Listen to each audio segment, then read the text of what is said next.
Good morning, ladies and gentlemen, and welcome back to another video. Today it is, what are we, Wednesday in my world. So happy hump day to you all. I will be posting this on a Wednesday because I've exhausted my allocation of stored videos, so I need to actually work on a couple more. So that'll be my mission for today, is to get a couple more banked up, because it can be challenging. Like last night's video I recorded just before I went to bed. It's been, as I said on my Monday video, has been a challenging week, and this gym challenge is hard. You know, going to gym twice, or exercising generally twice a day, it takes a lot out of you. But then add all of other life stuff onto it as well, then it becomes bloody exhausting. You run out of time in the day.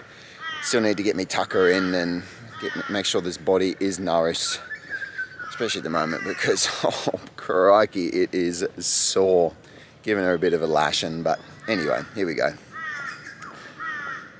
What I wanted to talk about today is standing up for your truth and just making sure that you are true to your own internal word. And this is on the back of the conversations that ensued on Monday and through work. And the beauty about it is I have the moral high ground with everything that I'm doing right now. And what I am doing is standing up for my truth, and I'm standing up for my people. And I will stand by my words and fall to my words, and I will stand by my people and fall for my people as well. That's that aspiring political career coming out. Yeah, anyway, that's a conversation that we'll have another day. But the Samadhi Party will be coming at you at some point during the day, so vote one Sam Stolberg for president. Yeah, I'll be Australia's first president, maybe. We'll see what happens. That's, again, a story for another day. But standing up for your truth.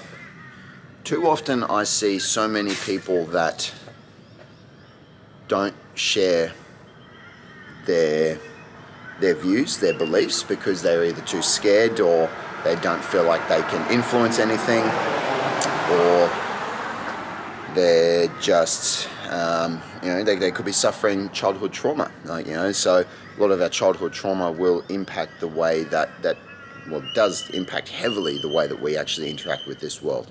And sometimes we feel like we do not have a voice.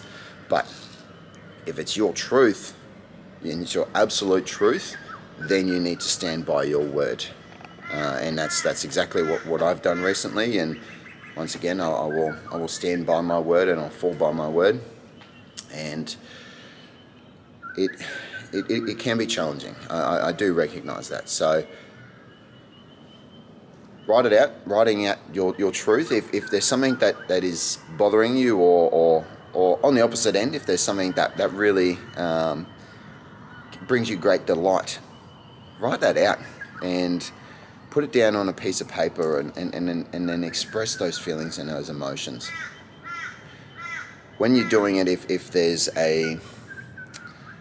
something difficult, like a difficult conversation that you need to have, but once again, it is your truth, so you need to share your truth, and it deserves to be voiced, because if you bottle that shit up, as I've said in the past, that is going to sit within your system and actually have negative or catastrophic events within this crazy energy system that you call your body.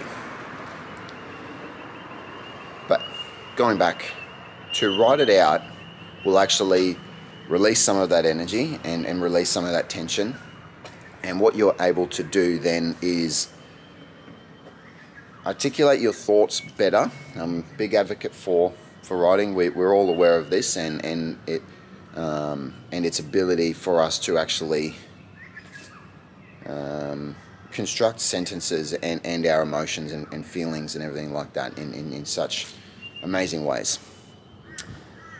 But also by writing it out, especially if this is something that you are particularly worked up about, and either side of that spectrum can be good or bad. If you're particularly worked up about it, you're actually going to release some of that built up energy out of your system. And when you go in to have that conversation, regardless of what it is, you've already got some formulated thoughts about how you would articulate yourself, so you're going to be better prepared, but then you're also actually going to be a lot more emotionally regulated. And the problem is, if you're going in to have a difficult conversation, that we often get caught up in our emotions, and our emotions actually cloud our judgment and our cognitive thinking. So then you don't articulate yourself very well. If you watch people who are, good at debates, you watch good politicians, and unfortunately there's not too many of them in this world, but if you watch them in debates, they actually remain calm and coherent. That's because they have developed the ability to regulate the emotions that are flowing through their body. And they can put it aside for a moment and then actually use that prefrontal cortex, I believe. If you're a neuroscientist, Regan, don't get at me too much, please. But you can actually use your prefrontal cortex to develop those cognitive thoughts. And then when you get good at it, then you'll actually stop having to think so much about it. And then eventually you'll go back into what they call your Labrador brain, and it'll actually just flow much better. And that is the state of flow. So you're actually disconnecting from when you get into that state of flow, and then you're actually disconnecting from the most evolved part of your brain, and then going back to a part of your brain that's a little less, that developed, I guess, a longer time ago than your prefrontal cortex. Terrible. Anyway, I understand what I'm trying to say. Clearly not in a state of flow at the moment, but yes. Stand for your truth, because your truth is everything to you. And if you actually mask your truth, then that's going to have negative consequences on you in the future. So you're better off, regardless of how you think that conversation will go. If you have it in a constructive way, it can only be good. As long as the person on the other end is actually hearing and acknowledging what you have to say, and you're not just having a dummy spit, which we all tend to do. I did that on Friday. You need to speak your truth, and you need to stand by your truth, because if you don't do that, you will actually lose value within yourself, and that is very catastrophic. It's not ideal. But anyway, that's all I wanted to say today. Speak your truth. You deserve it. The world deserves it. And if you do that, you will be better for it, and the world will be better for it as well.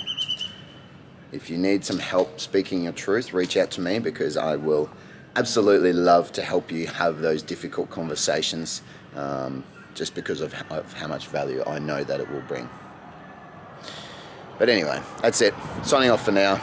Time to head up the stairs to the gym. Big domino sign. Thank you all for joining me on this Wednesday. Hope you have a absolutely rip snorter of a hump day. Hope you get humped as well, if that's what you're into. But thank you for tuning in, and as always, much love and namaste.